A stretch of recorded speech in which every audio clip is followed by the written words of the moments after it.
Bienvenue sur Perfect TV, c'est le Flash Info.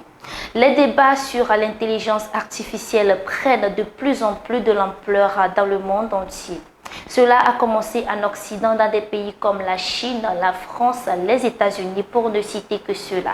Aujourd'hui, ce phénomène atteint le continent africain. C'est dans cette logique que le chef de l'État, Faure Essouzimna Gnassingbé, a assisté au premier sommet mondial sur l'intelligence artificielle à Rwanda, précisément à Kigali, où il partage sa vision par rapport à ce phénomène. Suivez plutôt. Ce sommet témoigne de notre volonté collective de ne pas laisser l'Afrique à la marge de la nouvelle révolution technologique qu'est l'intelligence artificielle.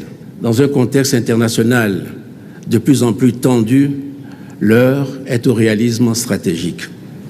Le monde dans lequel ce sommet a été conçu n'est déjà plus tout à fait le monde d'aujourd'hui. La géopolitique mondiale se tend. Les relations internationales sont traversées par une nouvelle forme de confrontation, de protectionnisme technologique et même de méfiance. Ce n'est, hélas, pas une époque de coopération ni de bienveillance. Et nous devons en tirer les leçons.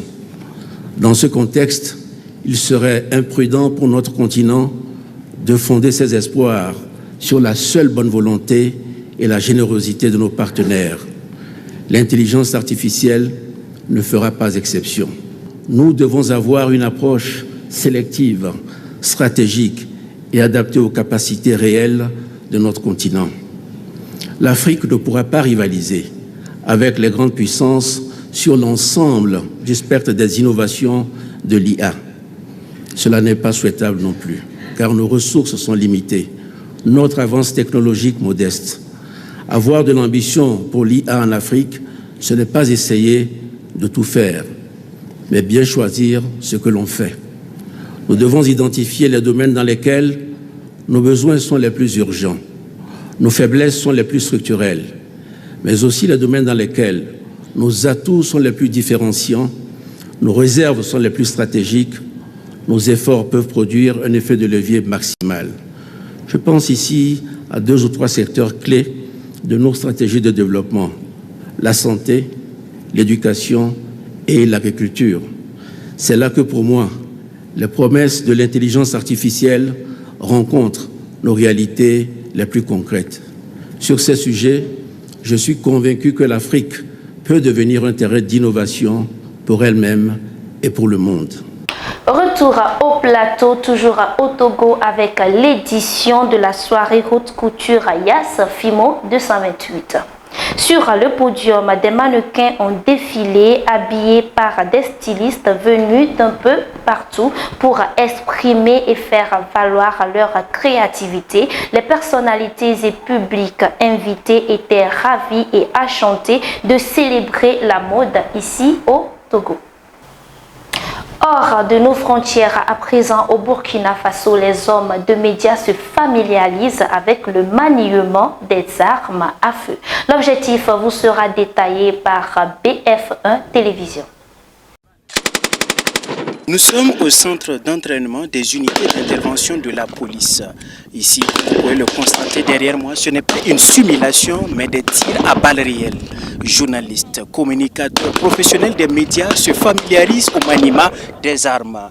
Lorsque vous tirez à l'arraché, vous allez sentir une pression et le canon va monter. Non, tout doucement, bam, le coup doit vous surprendre. Loin du confort des salles de rédaction, il troque le bic pour la Kalachnikov pour expérimenter les épreuves physiques et mentales auxquelles sont confrontées les forces de défense et de sécurité sur le champ de bataille. Leur mission, atteindre une cible à 40 mètres par la technique du coucher frontal ou le tir à genoux haut.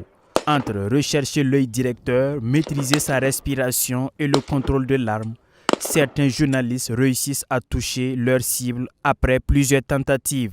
Non, je ne suis pas un habitué des tirs, mais on peut dire que j'ai suivi les consignes et j'ai essayé de me concentrer et ça a donné le résultat qui est là. Et je suis très content. Quand vous voyez comment ces hommes et femmes travaillent nuit et jour pour assurer notre sécurité, vous avez vraiment envie de les appuyer. Quand vous regardez les conditions de vie de ces hommes qui escaladent ce que nous avons parcouru ici, vraiment tout Burkinabé doit quand même faire pardon et participer à la construction, à la sauvegarde de notre pays, le Burkina Faso. Toujours à hors de nos frontières, nécrologie. Grande tristesse pour le monde de la musique malienne. Mort de Amadou Bakayoko à l'âge de 70 ans, le monde de la musique lui rend hommage. Il formait avec sa femme avec sa femme le légendaire duo de musiciens aveugles, Amadou et Myriam. Plusieurs artistes ont fait part de leur tristesse comme Fally Ipupa, la star sénégalaise Youssou N'Dour, le rappeur Mokobe qui a connu le duo était également présent pour cet hommage touchant. Mesdames et messieurs, nous finissons cette édition avec une information concernant la France, où une semaine après la peine d'inéligibilité prononcée contre Marine Le Pen, le RN a réuni dimanche ses soutiens à Paris. Sans être le coup de force redouté par certains, le meeting a toutefois été marqué par de violentes charges contre l'institution judiciaire.